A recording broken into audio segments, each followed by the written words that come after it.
is dit allemaal. Maar heb jij niet geprobeerd te reanimeren? Tuurlijk, Bert, ik heb alles geprobeerd, man. Ik heb haar geprobeerd te schudden. Ik zat dat wijf te schudden.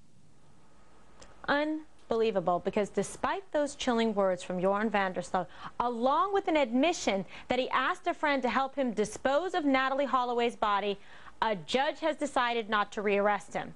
We're joined by former Secret Service agent and Holloway friend Art Wood, who investigated Natalee's disappearance. Thanks for being with me tonight, Art.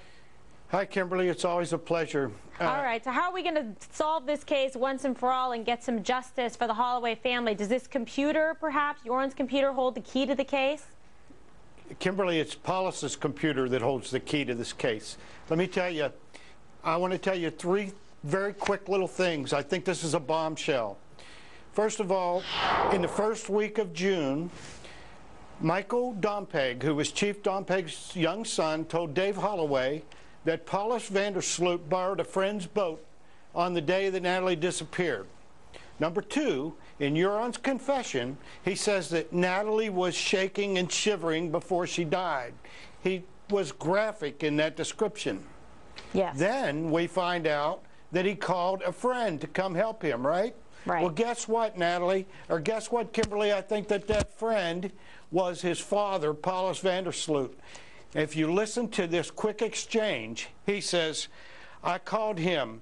What happened? Told him what happened. I said, come here. Come, come, come. He arrived. He said, this is not possible. You must go home. I said, no. I can't let you take responsibility for this. He said, you're going home. I arranged the rest.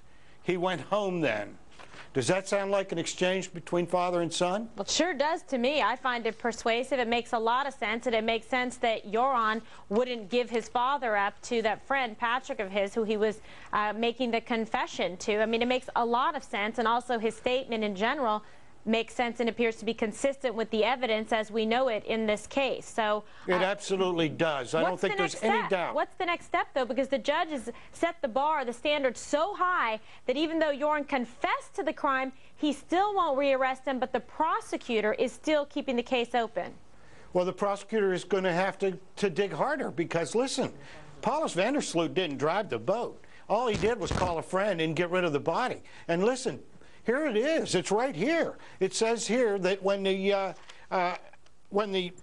Aruban police force seized his computer and examined the hard drive, they found that on the day that Natalee disappeared, Paulus visited some websites looking at the effects of alcohol and drugs on a body. All right. That's a bombshell. Yeah, no, I'm with you on that. I hear you. I'm on the same page. Let's bring in our panel, Art, and they're going to do some discussion on this, and you can jump in if you have something to add. Let's go to Robin Sachs. Robin, what do you make of these developments and the information Art has just given us? Well, from the moment that I heard dowry, when I listened to the tapes myself, dowry was always daddy to me. It was clear that from the beginning, and his attitude and the respect that apparently the bench has for Mr. van der Sloot, yeah, that he was going to be protected no matter what. All right, Joey, is this a case that's ever going to be able to attain a conviction in essence because the bar has been set so high?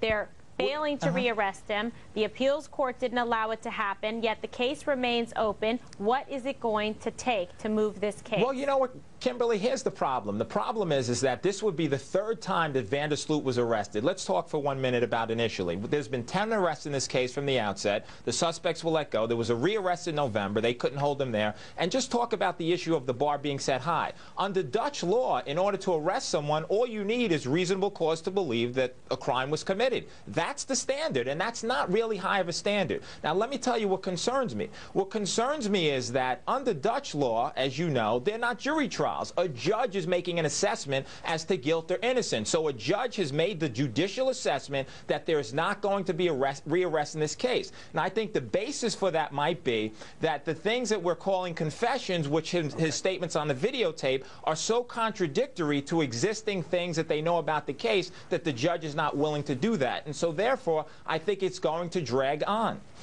All right. Art Wood, I want to thank you for joining us tonight and giving us that very helpful, crucial information. Wish you luck on this case.